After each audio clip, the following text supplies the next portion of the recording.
Good evening to you once again, and thank you for your company on Rwanda Television News tonight. President Paul Kagame received Dr. Victoria Kwakwa, a World Bank Regional Vice President for East Africa and Southern Africa. Their discussions are focused on the partnerships between Rwanda and the World Bank Group. On a Friday, President Paul Kagame demonstrated that Africa has all it means to address its challenges, beginning with the role of education and challenging a mindset for the better. The head of state made the remarks as he attended the Africa Leadership University graduation ceremony. Prince Manzi has the details. The graduates are 431 from 32 African countries. They are graduating for faculties related to economy, technology and entrepreneurship. Okay, in the next year I plan to create more jobs for more people, that's one of our LU's mission, and also look for masters so that I can advance my career and learn more skills.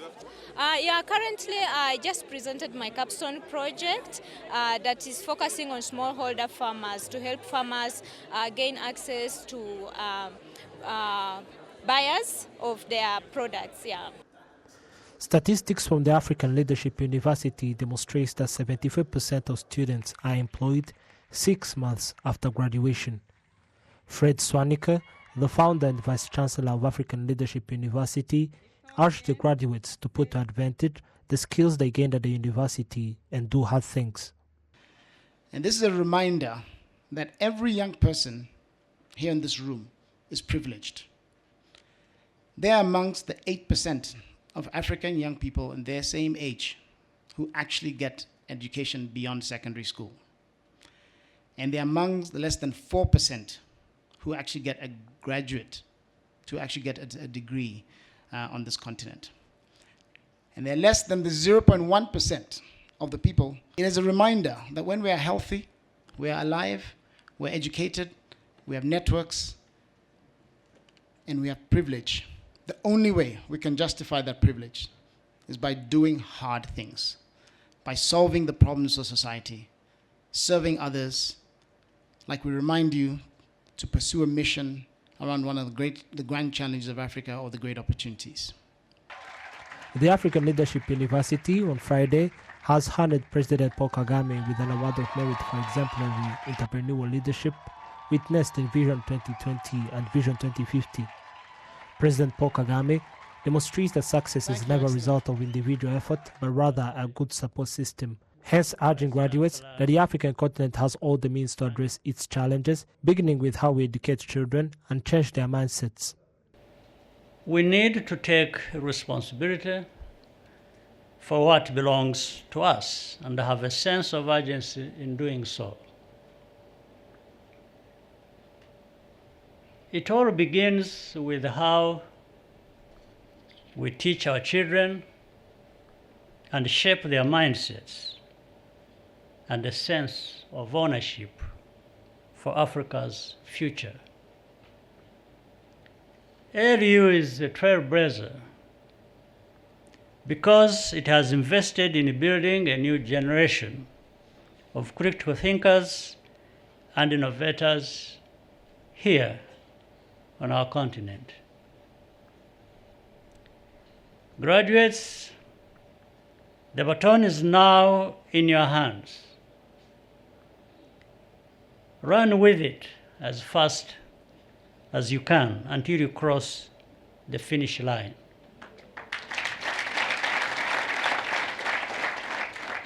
No matter your career path,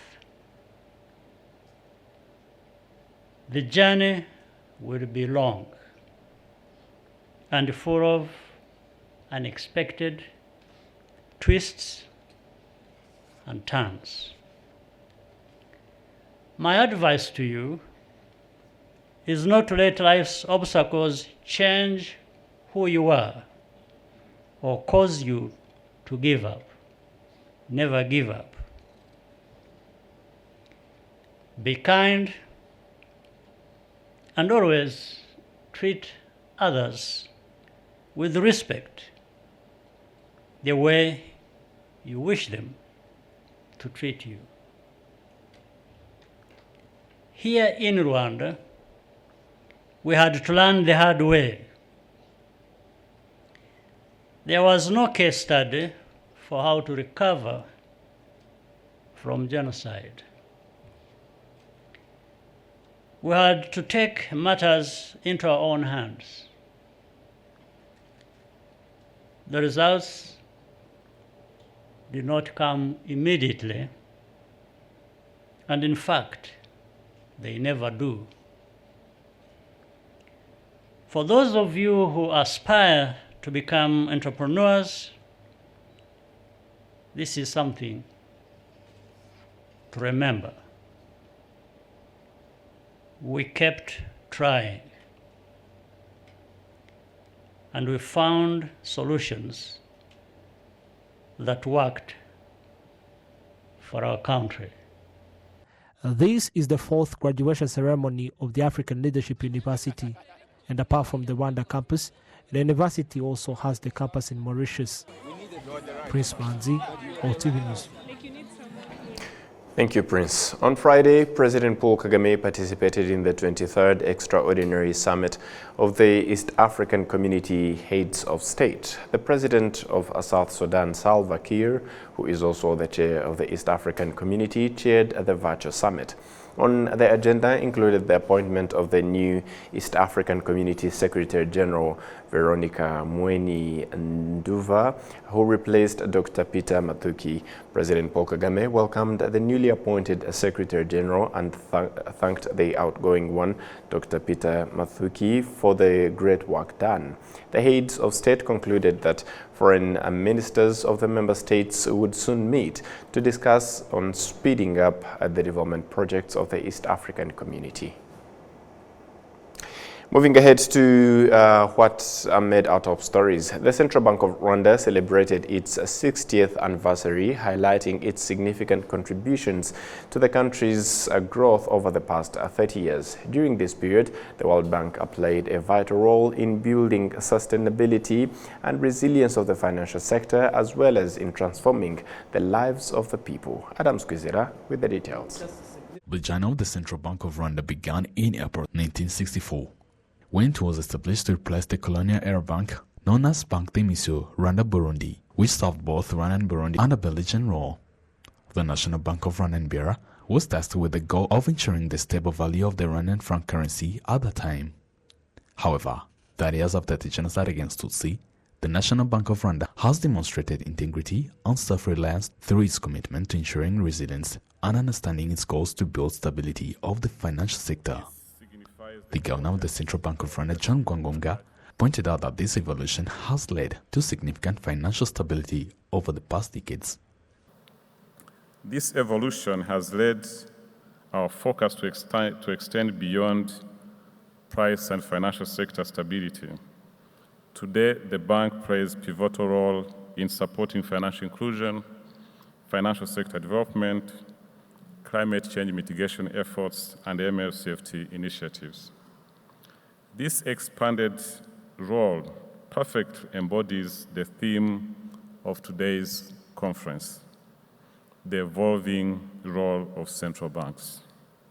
In an era of rapid technological advancement, global interconnectedness, and shifting economic paradigm, central banks must continually adapt to ensure price and financial stability, as well as promote sustainable economic development.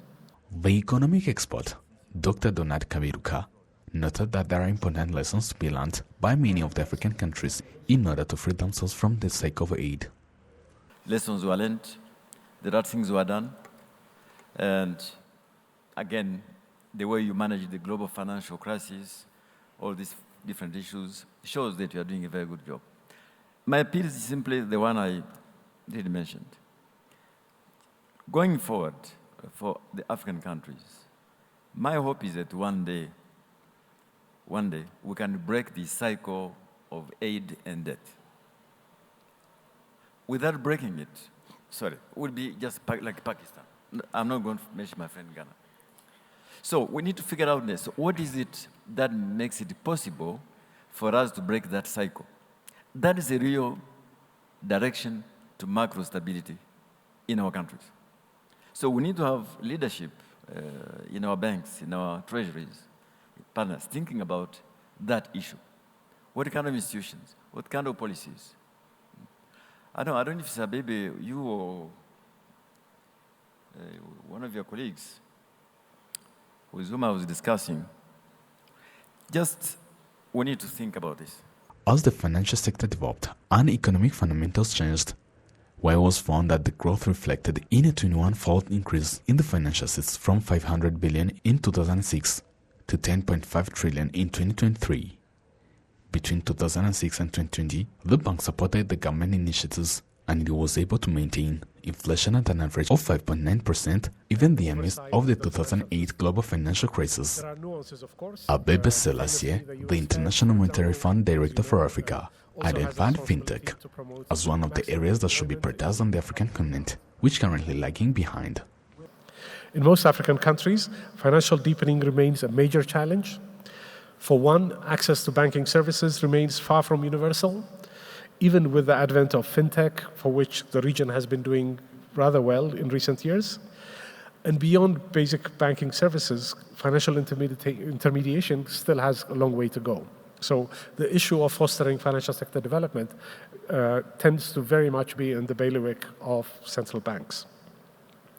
The other additional mandate or responsibility that banks in the region have is that central banks often are implicated in government's quest for financing, both internally and externally. The extent of this, of course, varies from country to country, but with domestic financial markets rather shallow in most of the region, and some governments borrow directly from central banks. Victoria Kwakwa, the Vice President of the Eastern Southern Africa at the World Bank, highlighted the progress made in placing women at the forefront of the financial services as one of the most commendable achievements in the last studies. This was affirmed by Prime Minister Dr. Edouard Ngirente, who pointed out that the inclusive financial sector has played a significant role in the development and well-being of the people in general. The inclusive economic development of our country has led to even more achievements in the social sectors, promoting the well-being of our people. Notably, the life expectancy has increased from 29 years in 1994 to 69 years in 2022.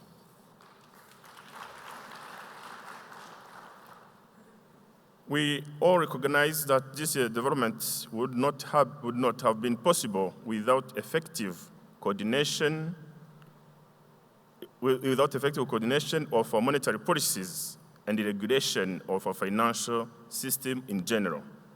Indeed, this coordination is commendable, and it has played a key role in maintaining a stable and well-regulated macroeconomic environment, and we thank the central bank for that. This central bank's 60th anniversary celebration brought together government officials, academies, captains of the industry, members of the international organizations, investors, and private sector practitioners, whereas it was themed the evolving role of the central banks. The ceremony featured different discussions around the financial and monetary stability, financial inclusion, public and private partnership, climate change, and future of the central banks, among others. Adam Squizera, RwandaTV News. Thank you, Adams. 49 senior officers from the Rwanda Defense Force, the National Police, and the Allied Armed Forces from 10 African countries have graduated from a one-year-long Senior Command and Staff course, Intake 12. The graduation ceremony was presided over by Rwanda's Minister of Defense, Honorable Juvenal Marizamonda. The graduation took place at the RDF Command and Staff College, with 37 of the graduates receiving a Master's in Security Studies from the University of Rwanda, and all 49 received the Past Staff College Symbol and Course Certificate. I want to say that we have been enhanced categorically in this Senior Commander Staff course to be a better staff officers and at operational level, so we can discharge our duty and do what is expected of us. And as such, I've been able to learn about the East Africa, particularly their culture, the style of living, and the social level. It has actually, my knowledge is now broadened in that aspect, and it has given me an opportunity to have brothers also from the East Africa, and from the West Africa, Nigeria. Present at the ceremony were the RDF Chief of Defense Staff General Mubarak Muganga, the service chiefs, the Rwanda National Police and Rwanda Correctional Services chiefs, other representatives of security organs and officials from the University of Rwanda as well as local government. In his remarks, the guest of honor at the ceremony, the Rwandan Minister of Defense, Honorable Juvenal Marizamunda, emphasized that the knowledge, skills and expertise that the graduates acquired during this course will serve them well as they take on greater responsibilities and leadership roles within the armed forces. As leaders, you must lead by example. Remember that leadership is not confined to a title or a rank. It is a mindset, a way of thinking, and a way of life. Therefore, your ability to think critically, make informed and timely decisions, and lead effectively will be essential in ensuring the defense and security of our nations and do honor to the great name of the Rwanda Defense Force Command and Staff College. The world looks up to you as future guardians of peace and stability. Go beyond the ordinary way of doing things and have the necessary drive required to take our countries and the continent to the next level. The graduates are from Botswana, Ethiopia, Kenya, Malawi, Nigeria, Rwanda, Senegal, South Sudan, Tanzania, Uganda, and Zambia. Residents in the town of Rubavu are commemorating the fact that more than 5 kilometers roads are built in the town by the government of Rwanda in collaboration with the Belgian Development Agency have helped to boost trade, while at the same time is improving the town's appearance. The tarmac roads have been hailed especially by the business community in the town of Rubavu. Before we got the tarmac road, it was difficult for our customers to reach us. Also, now loading and unloading merchandise going in and out of the store has become much easier. The road closest to the border was even built with a section dedicated to vehicles operated by traders with disabilities, facilitating their trade also. Loading our vehicles is now very smooth and we do not suffer the way we used to. Plus, our vehicles do not require as much maintenance. The road has helped us a lot in terms of transport and things get here much faster now. And retail traders with disabilities who come to us to buy things wholesale also find it much easier to get to us. This latest road, as well as others more than 42 kilometers long built previously, have significantly increased local investment as well as boosted cross-border trade.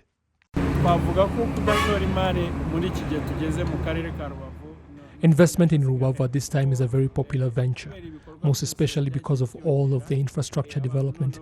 And so people have been bringing in big projects, including the construction of a special economic zone, because the area has roads, electricity, and water distribution pipes. Tourism and other services provided there have also been on the rise. We are also seeing the construction of modern storied buildings. Through the Belgian Development Agency, more than 11 kilometers of road have been constructed in the districts of Rubavu and Rwamagana as part of a drive to increase development in the towns of Rubavu, Musanze, and Rwamagana. In the last 5 years, Belgium has provided more than 18 million euros to Rwanda's Local Administrative Entities Development Agency for infrastructure development, including the construction of roads.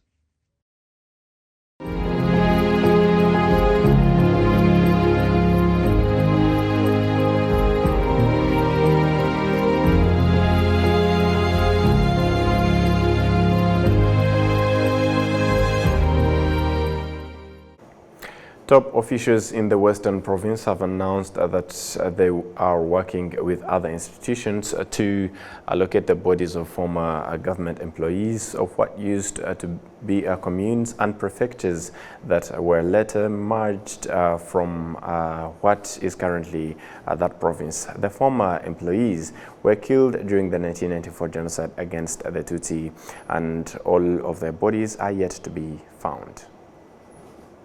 During a commemoration event organized to remember the former employees of what used to be the communes and prefectures of Chibuye, Gisenyi and Cyangugu that were merged to become what we now know as the Western Province, it was noted that the Tutsi government employees before the genocide against the Tutsi of 1994 knew that they were living on borrowed time. As Tutsi employees, we were constantly harassed, as if we were not people like everyone else.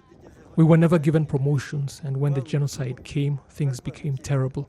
But we had always known that we would be killed because the signs had always been there. Now, as genocide survivors, we no longer live in fear, and that applies to all Rwandans in general. We are happy because we no longer have to hide in our own country, and we are proud to be Rwandans. Top officials in the Western Province have announced that they are working with other institutions to locate the bodies of the former government employees. Some were killed in the prefectures that they lived and worked in, and some of their bodies have been found, but not all of them. In fact, there are many names that we are yet to get, and we are working with different institutions to identify them so that they too can be remembered when we hold such commemoration events. Speakers at the event, who included Senator Dr. Emmanuel Havugimana and the Vice President of the Senate, Esperance Nyirasafari, noted on the contrast of the way all Rwandans are now equally cared for by the government, which was not the case before the country was liberated in 1994, because out of the 144 communes that existed in Rwanda at that time, only one was led by a Tutsi. 133 former government employees in the province are known to have been killed during the genocide against the Tutsi, and their names are on display on a memorial plaque at the headquarters of what is now the Western Province. And that's all from us here at RBA's Rwanda Television News. On behalf of the entire news production, as well as the technical team that made it happen, many thanks for being with us on today's edition. Up until next time, stay safe and have a great, fun-filled weekend. Goodbye.